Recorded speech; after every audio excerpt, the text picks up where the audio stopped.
Hello, and welcome to our third installment of The Origin, a media literacy project. I'm Rebecca Childs. And I'm Jorge Rosas. On the last episode of The Origin, we found out that 62% of people received their news from social media and that 23% shared fake news online.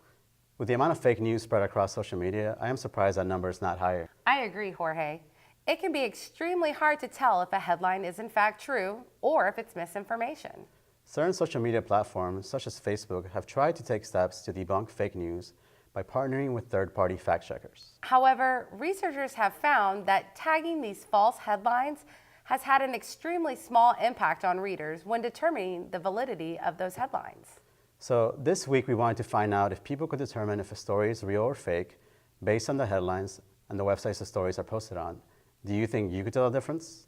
We go now to our field reporter, Mark Francisco, who is on location. Mark? Good afternoon, my name is Mark Francisco. We are live here at FSCJ South Campus. This is The Origin. This week's segment is Real or Fake.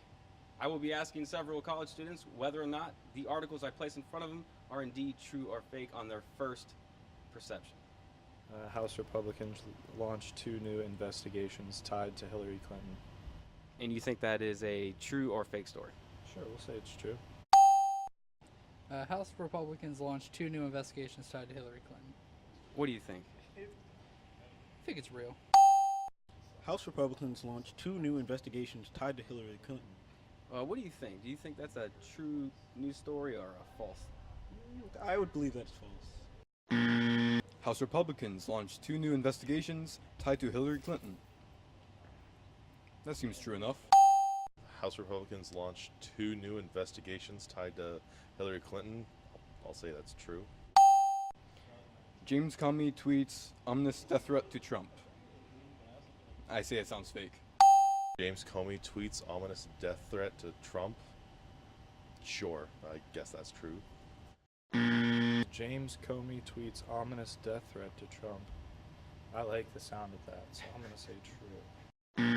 James Comey tweets ominous death threat to Trump. Probably would think this is false.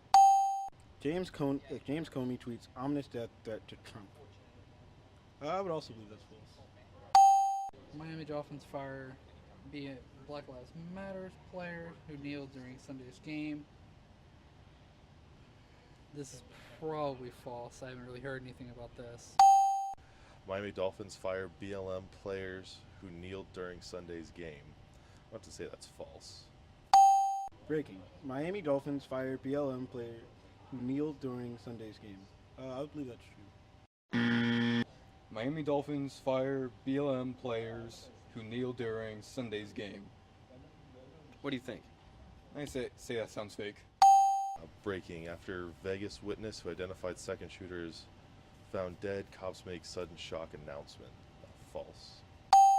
Breaking. After Vegas witness who identified second shooters found dead, cops make sudden shock announcement. I believe that's also true.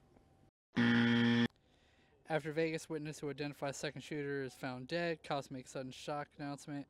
I think this is probably a true thing. After Vegas witness who identified second shooter is found dead, cops make a sudden shock announcement. Sounds fake.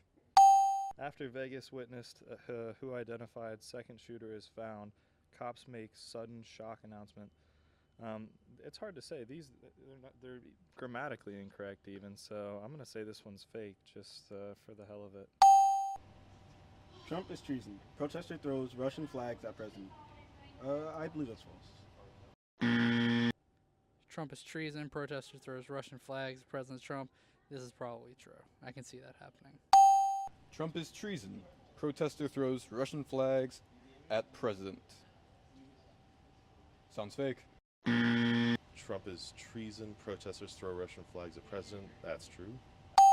Trump is treason. Protester throws Russian flags at president. Sure, I can see that being real. In addition to our student interviews on campus, we polled our Facebook followers. The first article was indeed true. The second article was fake. The third article was false. The fourth article is false. The last article was a true news story. Reporting live from FSCJ, this is Mark Francisco. Back to you in the studio. Thank you, Mark. Some of those headlines were tough, but you can see that it isn't always easy to spot the fake headlines, especially when it seems like it might be from a reputable site. In the description below, you will find a link to a chart that could be helpful in determining if a site is more liberal or conservative. See where your trusted news comes from and if they should be trusted. Knowing if your sources are reputable is a part of media literacy. For The Origin, a media literacy project, I'm Rebecca Childs. And I'm Jorge Rosas. Don't forget to follow us on Facebook and on Twitter at OriginFSCJ. We'll see you next time. Thank you and goodbye.